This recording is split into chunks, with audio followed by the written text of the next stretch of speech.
বন্ধুরা হাঁসের ডিম নিয়ে এসেছি। এই হাঁসের ডিম বাবা পড়িস না, এই দেখো নিয়ে এসেছি 6টা। এবার শীতকালে খাওয়া হয়নি আমাদের হাঁসের ডিম, এই জন্য 6টা নিয়ে এসেছি। আমাদের দাদাভাই খায় না হাঁসের ডিম, ভালোবাসে না। এই জলের ওপর রাখছি, মেয়ের দুটো, ছেলের দুটো, আমার দুটো। বাবা রে কেমন করো না। এই 6টা হাঁসের ডিম আনা হয়েছে, পড়িস না। তরিকা জলের মধ্যে ভিজিয়ে রাখলাম, রাত্রে এটাকে করবো, সমস্ত দিনের কারি করবো।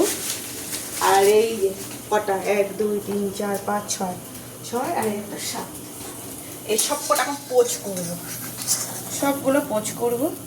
এই যে এখানে রাখলাম, আর একটা করছি দেখো তোমরা। এই যে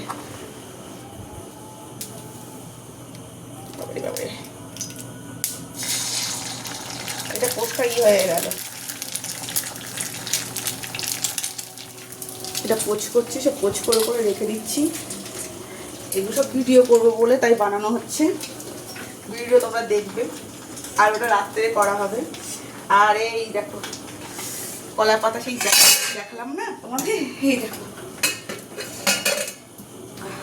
কলার পাতায় এটা খাওয়া হবে।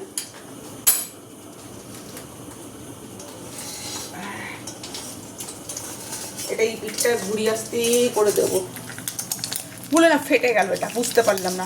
এটা দেখো কত সুন্দর হয়েছে, পোস্টটা কত সুন্দর হয়েছে। এরকম পোচ 7খানা করবো, 7খানা করার মধ্যে একটা ছেলে নিলে 6টা থাকবে, 6টা ভিডিওর জন্য রাখা হচ্ছে। তোমরা এরকম পোচ খেতে কে কে ভালোবাসো কমেন্টে জানিও। বাই বন্ধুরা।